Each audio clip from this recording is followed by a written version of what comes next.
მალე ზამთრის სატრანსფერო ფანჯარა იწყება.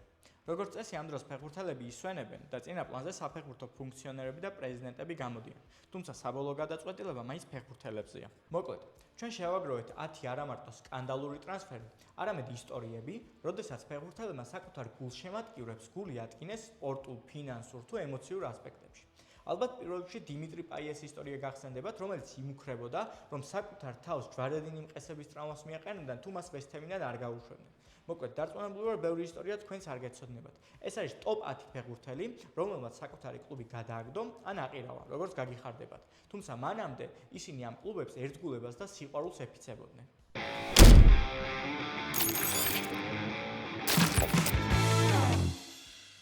დღევანდელ ტოპს ბერბატოვი ხსნის, ფეხბურთელი, რომელიც ტოტენჰემის გულშემატკივრებმა თავიდანვე შეიყვარეს. ბულგარელმა უკვე მეორე შეხვედრაში მოახერხა გოლის გატანა ტოტენჰემის მაისურით. UEFA-ს თასზე შეაგდო 7 ბურთი და მისი წყალობით გუნდი მივიდა მეოთხედ ფინალამდე.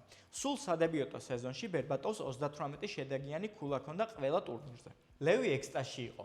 გულშემატკივრებს კი უხაროდათ. ისინი ბერბატოვში ხედავდნენ ლიდერს და ბომბარდირს, რომელიც კლუბს ბევრ ტიტულს მოუტანდა. თუმცა შედეგად ყველაფერი მხოლოდ ინგლისის ლიგის თასის მოგებით შემოიფარგლა. პირველი სეზონის შემდეგ ბულგარელი ამბობდა, რომ ყურადღებას არ აქცევდა მის მიმართ გაჩენილ ინტერესს და ტოტენჰემში რჩებოდა. თუმცა სინამდვილეში იგი უკვე მომავლის გეგმებს აწყობდა. აქ ნამდვილი აფერისტობის ზეიმი გაიმართა. მეორე სეზონის შუაში ბერბატოვმა ტოტენჰემის საიტზე განცხადება გააკეთა. ოჯახიც კი ჩართო ამაში, თითქოს ჭორები დისკომფორტს უქმნიან მის ახლობლებს, ამიტომ მას ჩუმად ყოფნა აღარ შეეძლო. შემდეგ ფეხბურთელმა სახალხოდ გააკრიტიკა მისი აგენტი, რომელმაც ივარაუდა, რომ მისი კლიენტი წინააღმდეგი არ იყო უფრო დიდ კლუბთან კონტრაქტის გაფორმებაზე. ბერბატოვმა ხაზი გაუსვა, რომ ორიენტირებულია ტოტენჰემთან ერთად ტიტულების მოგებაზე. ამის შემდეგ გულშემატკივრებს იგი კიდევ უფრო შეუყვარდათ. თუმცა 2008 წლის ზაფხულში, სულ რაღაც 2 სეზონის შემდეგ, ბერბატოვი უეცრად იშორებს კლუბის პატრიოტის იმიჯს. იგი უარს ამბობს კონტრაქტის გახანგრძლივებაზე და ტოტენჰემისგან ტრანსფერს მოითხოვს. და იმის გამო, რომ სეზონი უეჭველად იუნაიტედის ფეხბურთელად დაიწყოს, გაფიცვასაც კი აწყობს. იგი უკვე აღარ იყო მეორე და მესამე ტურების განაცხადებში. შოკირებული ხელმძღვანელობა ბულგარელს უშვებს. იგი ყველანაირი ფორმალობის მოგვარებას ასწრებს და თითქმის დახურულ სატრანსფერო ფანჯარაში ძრება, ხოლო ტოტენჰემი ბოლო მომენტში რჩება წამყვანი მოთამაშის და ფორვარდის გარეშე. და მიუხედავად მიღებული 38 მილიონისა, ლევი გაბრაზებული იყო. ჩვენ იმედგაცრუებულები ვართ. ჩვენ მოვიყვანეთ ბერბა ტოტენჰემში. მან გააზრებულად გადაწყვეტილება მიიღო. ჩვენ აგვირჩია. ჩვენ ბერბატოვში ბევრი ფული ჩავდეთ.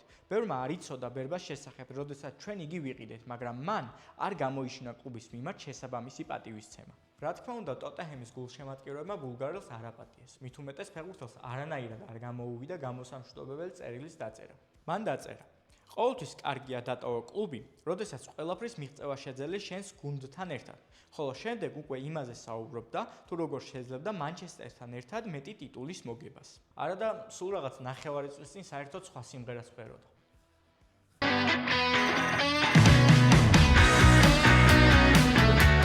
მეცხრეზე გაელ კლიში. ვენგერი მას თვალს ადევნებდა ჯერ კიდევ მაშინ, როდესაც 16 წლის თინეიჯერად კანის სისტემაში გამოჩნდა. 2003 წელს ცნობილ მწვრთნელს არ დაეზარა პირადად ჩასულიყო კლიშის მშობლიურ ქალაქში. მის ოჯახთან სასაუბროდ და მათ დასათანხმებლად შვილი არსენალში გამოეშვათ. ლონდონური კლუბის ფეხბურთელის რანგში გაელმა თავისი პირველი ტიტულები მოიგო და პრემიერ ლიგის სიმბოლურ ნაკრებშიც მოხვდა. საფრანგეთის ნაკრებშიც სწორედ არსენალიდან გამოიძახეს. მოკლედ ფეხბურთელის შექმნა სრულად ვენგერის დამსახურებაა და მისი ტოპ დონეზე გადასვლაც ვენგერის შემოქმედებაა. მაგრამ როდესაც 10-იანი წლების დასაწყისში სიტის ბოსები მოვიდნენ მეტი ფულით, გაელს დაავიწყდა არსენალის ინტერესები. თუმცა ამ პერიოდში კლუბს და ვენგერს ძალიან უჭირდათ. მეთოვეებისგან ელოდნენ, რომ სადაცაა შემადგენლობას დაასტაბილურებდნენ და საჩემპიონო რბოლაში ჩაერთვებოდნენ, ან რაიმე ტიტულს მოიგებდნენ. გაელს ეს ყველაფერი აღარ აინტერესებდა. ცალკე საკითხია, როგორ შეიცვალა მისი რიტორიკა პრესაში. მის წასვლამდე 2 წლით ადრე არსენალი სკანდალურად დატოვა ადებაიორმა. თუ შენ ის ფეხბურთელი ხარ, რომელიც ფულზე ფიქრობს, მაშინ აუცილებლად სიტიში აღმოჩნდები. უნდა დაფიქრდე, გინდა ითამაშო დიდ კლუბში და რეპუტაცია შეინარჩუნო, თუ არც თუ ისე დიდში და დიდი ფული იშოვო. მაშინ შეიხები ახალი მისულები იყვნენ და კლუბს საშუალო დონის გუნდად მიიჩნევდნენ. თუმცა 2 წლის შემდეგ, როდესაც იგი თავად გადავიდა, მას უკვე სხვა აზრი გააჩნდა. ძალიან ბედნიერი ვარ, რომ ვუერთდები ასეთ შესანიშნავ კლუბს. ერთი სული მაქვს დავიწყო.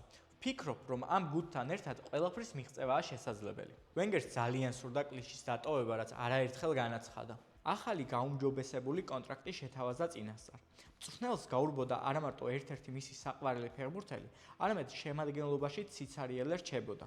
არსენალთან მიმართებაში კლიში კიდევ ცუდად იმის გამო მოიქცა, რომ კლუბს არ მიცა საშუალება ფული ეშოვნათ. კლუბს, რომელშიც მან სახელი გაითქვა. ფრანგმა უარი თქვა კონტრაქტის გახანგრძლივებაზე და კონტრაქტის ამოწურვამდე 1 წლის ადრე წავიდა. რის გამოც სიტიმ ახალგაზრდა მცველი წაიყვანა სულ რაღაც 7.7 მილიონ ევროდ. იმ დროისთვის მცველი ორჯერ მეტი 15 მილიონი евро ღირდა.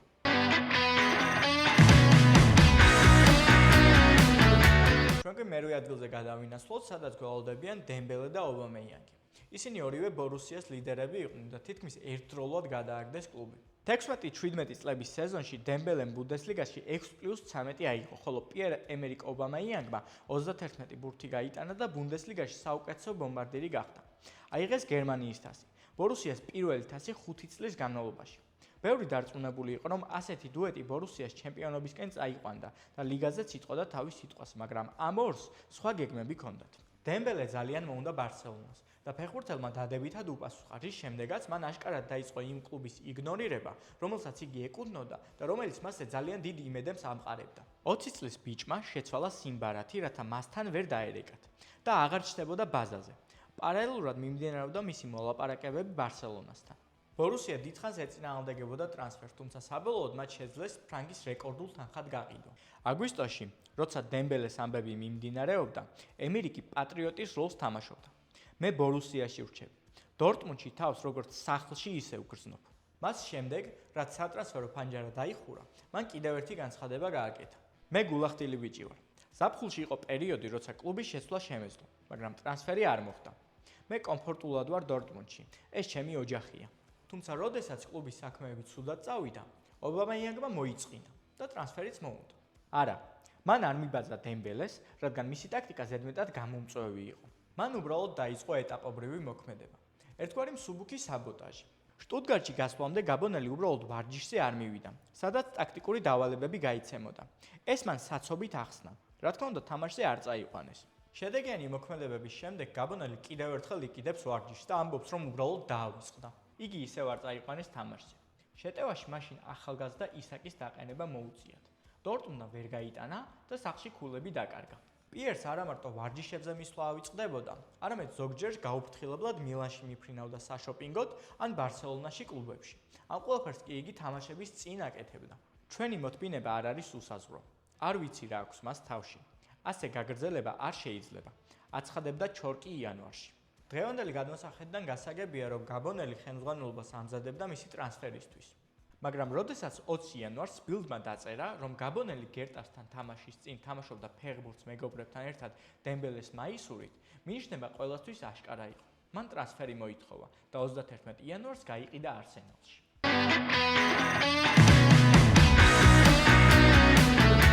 მეშვიდე ადგილზე ჟერმენ დეფოა, რომელიც ვესტჰემიდან გაიქცა მაშინ, როდესაც კლუბი ჩემპიონშიპში გავარდა. დეფო ვესტჰემის აკადემიის პროდუქტია. მან ძალიან კარგად დაიწყო. გულშემატკივრებს იგი შეუყვარდათ და მწვრთნელმაც თითქმის ყველა შეხვედრაში დაიწყო მისი გამოყენება. მაგრამ როდესაც ჩაკუჩები 2003 წელს პრემიერ ლიგიდან გავარდნენ, 21 წლის ფორვარდს ბევრი ფიქრი არ დაუწყია და შემდეგ დღეს ტრანსფერი მოითხოვა. როგორც არ უნდა მიყვარდეს ვესტჰემი, წასვლისთვის სწორი დრო არის. ეს დიდწილად კარიერული გადაწყვეტილებაა. ახალგაზრდას ასეთი დაუფარავი ეგოიზმისგან გაოცებულებით არჩნენ გუნდელებიც და ფანებიც. აშკარა იყო, რომ ჩაკუჩები შემდეგ სეზონში დაბრუნდებოდნენ და ახალგაზრდა აკადემიის ფეხბურთელი მათთვის ძალიან მნიშვნელოვანი იყო. მაგრამ სეზონი, როცა გუნდი ელიტაში უნდა დაბრუნებულიყო, ჟერმენმა ახალ კონტრაქტზე უარით დაიწყო. თითქოს ყველაფერი კარგად იყო. ძირითადში თამაშობდა და გოლებსაც იტანდა, მაგრამ რაც არ უნდა ეთქვა, მას წასვლა ჰქონდა გადაწყვეტილი. სწორედ ზამთრის სატრანსფერო ფანჯრის მოახლოებასთან ერთად მან მოქმედება დაიწყო. როგორც ობამეიანგს, მას თითქოს შემთხვევით მოდიოდა რაღაც შეცდომები. ნოემბერსა და დეკემბერში მან 2 წითელი ბარათი მიიღო და დისკვალიფიკაცია, რის გამოც სამ თვეში მხოლოდ 6 შეხვედრა ჩაატარა შესაძლოდ 16-დან. მწვრთნელი შოკში იყო. ამის შემდეგ ხელმძღვანელობა მიხვდა, რომ დეფოს დატოვებით საკუთარ თავს დააზარალებდნენ. ამიტომ თებერვლის დასაწყისში ფეხბურთელი ტოტენჰემში გაუშვეს.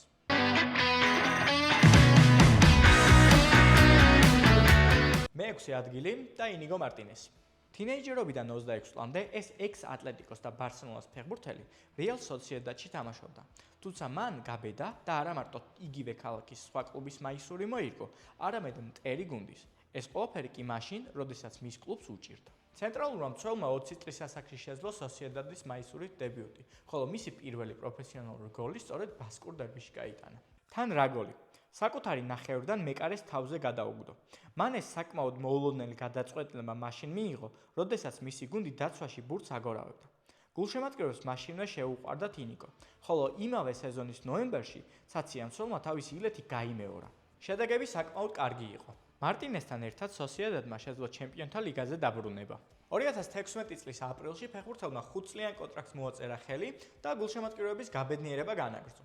თუმცა 2018 წლის იანვარში ატლეტიკმა სიტიში გაყიდა ლაპორტე, ხოლო გამომუშავებული ფული გაუშვა შესაბამისი შემცვლელის ყიდვაში და მარტინესის კონტრაქტში ჩაწერილი გამოსასყიდის თანხა გადაიხადა.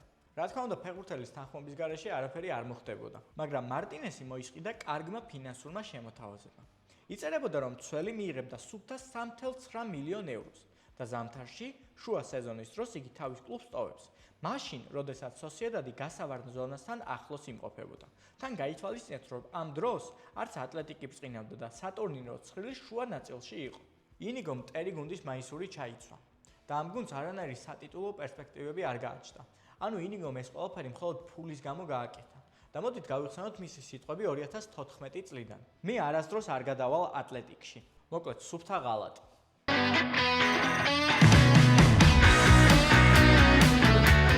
მეხუთეზე კი გავიხსენოთ ასტონ ვილას ექს-კაპიტნის და მოღალატის ფაბიან დელფის ისტორია.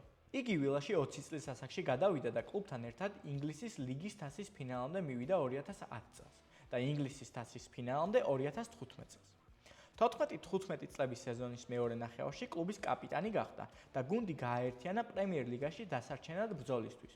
გულშემატკივრები მასზე გიჟდებოდნენ. იანვარში დელფმა განაცხადა, რომ მან კონტრაქტი გაახანგრძლივა. აპრილში გადამწყვეტი გოლი გაიტანა ლივერპულთან, რითაც ვილას ინგლისის თასის ფინალი აჩუქა. ივნისში მან მონაწილეობა მიიღო სარეკლამო კამპანიაში, სადაც პლაკატის ცენტრში იდგა და თავისი კაპიტნის სამკლაურზე მიუთითებდა. და როდესაც გაჩნდა ჭორები, რომ ვილა მას სიტიში ყიდის, ფეხბურთელმა ეს ყველაფერი უარყო. ვიცი, რომ მედიაში ბევრი ჭორი იყო ჩემი მომავლის შესახებ. მინდა ნათელი მოვფინო საკითხს. მე არ მივდივარ. რჩები დიდებულ კლუბში და ახალი სეზონის დაწყებას ველი. ამის გამო შემდეგი 5 დღე ყველა აღფრთოვანებული იყო. მას სიტიში გადასვლა შეეძლო და დიდი ფულის მიღება, მაგრამ მას 700 შეხვედრა და დიდებული კარიერა სურს. ეს ფეხბურთში იშვიათობაა, ფანტასტიკაა. ეს იყო ვილას მთავარი მწვრთნელის ასისტენტის რეი უილკინსის სიტყვები.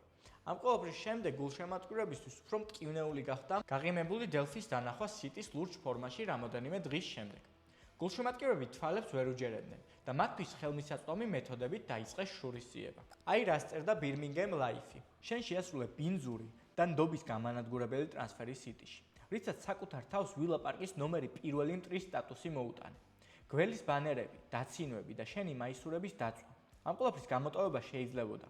შენ სიტიში სუფთა რეპუტაციით წახვიდოდი, რომ ისეთი სისულელე არ გეთქვა, როგორიცაა. მე ვარ იმის მტკიცებულება, რომ ფეხბურთში ლოიალურობა არსებობს. მოკლედ, საყვარელი ფეხბურთელიდან იგი უნამუსო მოღალატედ გადაიქცა, ხოლო ლიდერის გარეშე დარჩენილი ვილა უკვე შემდეგ სეზონში ჩემპიონშიპში გავარდა.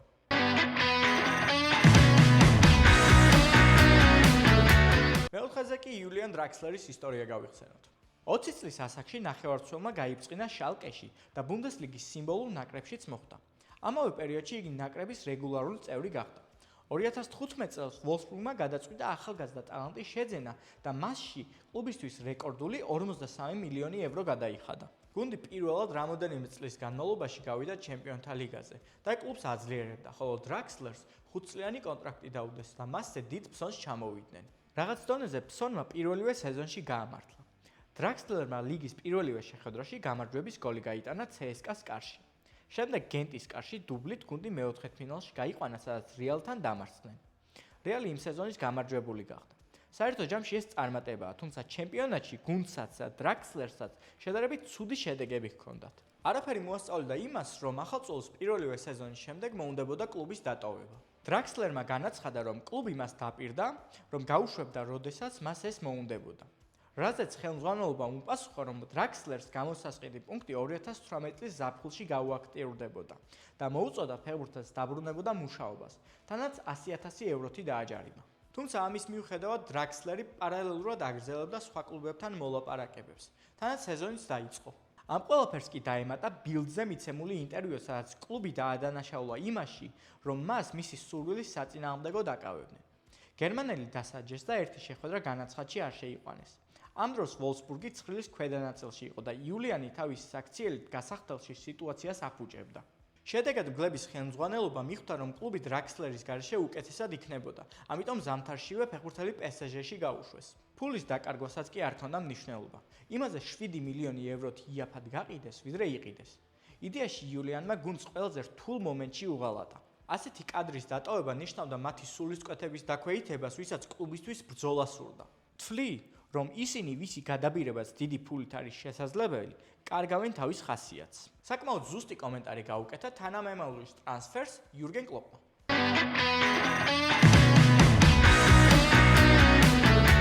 დღევანდელ სამეულს კი ხსნიან ეშლი კოული და უილიამ გალასი. ისინი ერთმანეთში არსენალმა და ჩელსიმ გაცვალეს. მოდი კოულით დავიწყოთ. იგი არსენალის აკადემიიდანაა, რომელსაც ბავშვობიდან გულშემატკივრობდა. 18 წლის ასაკში მისი დებიუტი შედგა, ხოლო შემდეგ იჯარებით ძირითადის დონემდეც გაიზარდა. იმის გამო, რომ დაუმარცხებლების ნაწილი იყო, ეშლიმ აიღო 2 პრემიერლიგა და 3 ინგლისის თასი. სიმბოლურია, რომ კოულის საგა დაიწყო მაშინ, როდესაც ვენგერის არსენალმა ჩემპიონთა ლიგას დაუმიზნა. ფეხბურთელის პრიორიტეტი იყო მისი კარიერა და არა კლუბის წარმატება. 2005 წლის ზაფხულში ინგლისელი დააჯარიმა პრემიერლიგამ, რადგან ისე შეხვდა მოურინიოს, რომ არსენალი საქმის კურსში არ ჩააყენა. სკანდალი არსენალთან კონტრაქტის გახანგრძლივებით ჩააქრეს, თუმცა გახანგრძლივება მხოლოდ ერთწლიანი იყო. წაგებული ფინალის შემდეგ წამყვანი მარცხენა მცველის წასვლაზე საუბრები კვლავ განახლდა. სხვა ლიდერებს არ ჩაუთვლიათ, რომ კლუბის პიკმა უკვე გადაიარა. ტიერი ანრიც კი 1 წლით დარჩა კლუბში, მაგრამ კოული უკვე ვეღარ ხედავდა საკუთარ თავს არსენალში და ყველაფერი გააკეთა იმისთვის, რომ ჩელსიში გადასულიყო. ფეხბურთელი ინტერვიუში ამტკიცებდა, რომ ფულის გამო არ წასულა, მაგრამ გულშემატკივრებს ვერ მოატყუა. ეშლის ეგრევე ახალი სახელი ქეშლის შეარქვეს და არსენალთან პირველივე შეხვედრაში ყალბი კუპიურები ესროლეს. ყველა საინტერესო კი ამ ისტორიაში ის არის, რომ კოული ჩელსიში 5 მილიონის დამატებით გაცვალეს გალასში, რომელიც თავის მხრივ ჩელსის აშანტაჟებდა. 2006 წლის ზაფხულში გალასმა უარი თქვა პრესეზონზე წასვლა. თითქოს მსოფლიოს შემდეგ დაღლილი იყო. სინამდვილეში მას ხელფასის სერიოზული გაზრდა სურდა, მაგრამ კლუბის შემოთავაზება არ აწყობდა. რასაკეთებდა გალასი? იგი ფეხბურთის ისტორიაში ერთ-ერთ ყველაზე გიჟურ ულტიმატუმს აყენებდა და ამბობდა, რომ თუ არ გაყიდნენ, ავტოგოლების გატანას დაიწყებდა. კლუბის ხელმძღვანელობა რა თქმა უნდა შეიშალა და სასწრაფოდ კოულში გაცვალეს.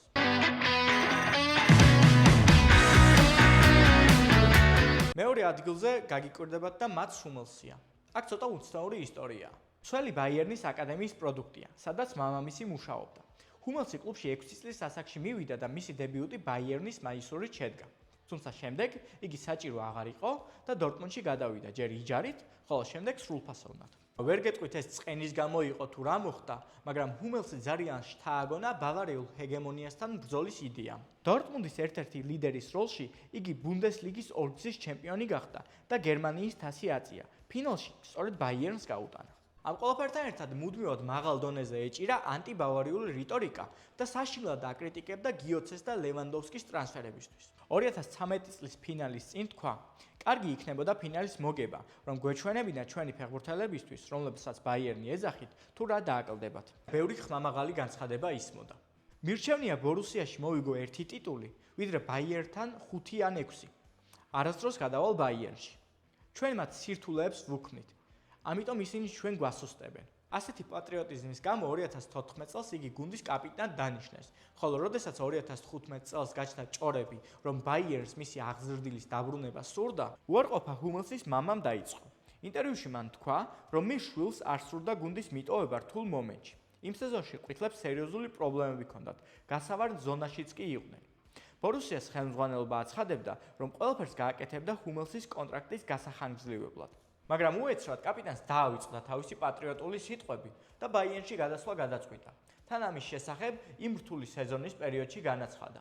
იმ დროისთვის გუნდი უკვე აღარ ვარდებოდა, თუმცა გაურკვევლობის სტადიაში იყო, რადგან კლოპი შეცვალა ახალგაზრდა ტუხელმა. გაგიჟდნენ, რადგან ჰუმელსმა დორტმუნდი ბაიერნის გამო მიატოვა, თანაც ეს იმ დროს გააკეთა, როცა კლუბის ახალი ციკლი უნდა დაწყებულიყო.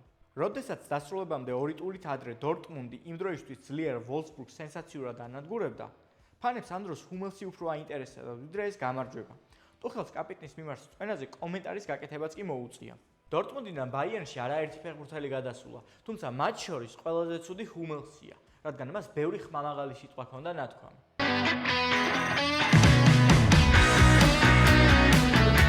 და დღეისათვის პირველი ადგილი. კიჭა რონალდო. გაგიკვირდათ? მეც გამიკვირდა, რადგან ისტორია არ ვიცოდი.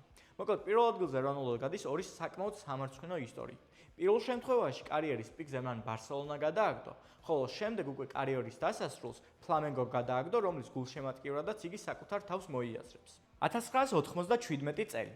ბარსაში პირველი სეზონის შემდეგ კიჭამ მიიღო პირველი ოქროს ბურთი და FIFA მსოფლიოში საუკეთესოდ უკვე ზედიზედ მეორეჯერ დაასახელა. ლალიგაში ჯერ ნანახი არ ყავდათ ასეთი მონსტრი. თითქოს შეტევაში მთელი ჯოგი მორბის. ასე ახასიათებდა რონალდოს თამაშს ვალენსიის მაშინდელი მწვრთნელი ხორხე ვალდანი.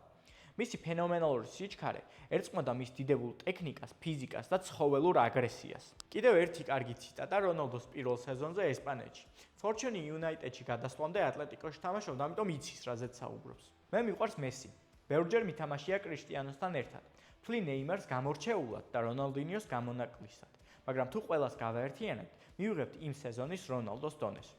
კატალონიელთან კონტრაქტში ბრაზილიელს გაწერილი ჰქონდა გამოსასყიდი თანხა. იმ დროისთვის ახალი ხილი. ამიტომ ყველას, ვისაც ფეხბურთელზე პრეტენზიები ჰქონდა, შანსები გააჩნდა. ყველაფერი რონალდოზე იყო დამოკიდებული. იგი არსად წასვლას არ აპირებდა, მაგრამ წინააღმდეგი არ იყო, სიტუაცია გამოეყენებინა და ახალი სუპერ კონტრაქტი მიიღო. თუმცა ნახევარი წლით ადრე ხელი მოაწერა გაუმჯობესებულ კონტრაქტს, რომელიც იმ დროისთვის ყველაზე დიდი იყო საფეხბურთო სამყაროში. 1997 წელს ბარსას პრეზიდენტ ნუნიესმა მიიღო რონალდოს ყველა ახალი პირობა. სანსულოდ კი მხოლოდ რამოდენიმე წამოაყენა. ძირითადები. კონტრაქტი 2006 წლამდე და გამოსასყიდი თანხის არ არსებობდა. ხელფასი ახალი კონტრაქტით კიჭას ყოველ წელს უნდა გაზრდილიყო. რონალდომ და ნუნიესმა ხელი ჩამოართვეს. ის ჩვენთან კარიერის ბოლომდე იქნება, განაცხადა პრეზიდენტმა. ჩემმა აგენტებმა მიიღეს ინსტრუქციები და ისე გააკეთებენ, როგორც ვუთხარი. მე ბარსაში დარჩენა მსურს. მზად ვარ ყველაფერი გავაკეთო ამ კლუბისთვის. ესპანეთის მოქალაქეც გავხდები. ლამაზად განაცხადა კიჭამ. თითქოს ყველაფერი კარგად იყო, თუმცა ჯერ არ არსებობდა ხელმოწერა. კატალონიურმა მხარემ გადაწყვიტა შესვენების გამოცხადება, რათა ეჭამათ და ახალი კონტრაქტი აღენიშნათ რამოდენიმე ჭიქით. როდესაც ისინი დარბაზში დაბრუნდნენ, რონალდოს ერთ-ერთი აგენტი უეცრად დარბაზიდან გავიდა, როგორც მომავალში გაირკვა ინტერთან სალაპარაკოდ. როდესაც ის დაბრუნდა, კიჭას აგენტებმა ახალი გიჟური პირობების წამოყენება დაიწყეს და საბოლოოდ ჩააგდეს კონტრაქტი. ბარსას ვიცე-პრეზიდენტი შემდგომში ნანობდა, რომ კონტრაქტი მაშინვე არ გააფორმეს და გადაწყვიტეს ჯერ ეჭამათ და დაელიათ. რთულია ვისაუბროთ იმის შესახებ, თუ რა მოხდებოდა, რომ კატალონიურ მხარეს არ ეჩქარა აღნიშვნა. ჩვენ ვიცით შემდეგი ფაქტები. რონალდოს აგენტებმა დახურეს მოლაპარაკებები და აი რონალდოს კომენტარიც. ნუნიესში მატყუ არა, მე ერთს მეუნებოდა, აგენტებს მეორეს. არაფერზე აღარ ვისაუბრებთ. ცუდია, მაგრამ მე მივდივარ. ბარსას პრეზიდენტის პასუხი. თუ მართლა დარჩენა სურდა, არ მესმის, როგორ თქვა უარი, თითქმის $50,000 კვირაში. 97 წლისთვის ეს ასტრონომიული თანხაა. ალბათ ის პარალელურად სხვებს უთანხმებოდა. საბოლოოდ რონალდო წავიდა რეკორდული ხელფასით ინტერში. და აი დაპირებული მეორე ისტორია. 2008 წელს კიჭამ თავისი ევროპული კარიერა დაასრულა და ბრაზილიაში დაბრუნდა, რათა ტრამვა მოეშუშებინა. აქ იგი ფლამენგომ მიიღო, რომელსაც იგი გულშემატკივრობდა. ფორვარდს ყველანაირი პირობა მისცეს აღსადგენად. ვარჯიშებზე იგი გუნდის ფორმით გამოდიოდა. გუნდი უკვე ემზადებოდა ვარსკვლავთან კონტრაქტის გასაფორმებლად. მაგრამ რამოდენიმე თვეში ტრამვისგან აღდგენილი რონალდო უეცრად გადადის ფლამენგოს პრინციპულ მეტოქესთან, კორინთიენსში. გულშემატკივრები შოკში იყვნენ. მათ კიჭა მიიღეს, ხოლო კლუბი მას დაეხმარა ტრამვების მოშუშებაში. რონალდომ კი ასეთი რაღაც გააკეთა. სიუჟეტი სტანდარტულად განვითარდა. გაბრაზებული გულშემატკივრები, რონალდოს დამწვარი მაისურები და გამანადგურებელი სტატიები წარწერებით. ფენომენალური მოღალატე. ფლამენგომ მისგან ერთი მადლობაც არ მიიღო. გაოცებული ამბობდა ფლამენგოს პრეზიდენტი.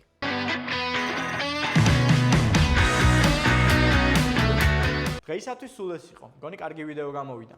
კომენტარებში აუცილებლად დამიწერეთ, ვისმა ისტორიამ გაგაკვირათ ყველაზე მეტად და ასევე შემახსენეთ ისტორიები, რომელიც დღევანდელ ტოპში ვერ მოხვდა და თქვენ გახსოვთ.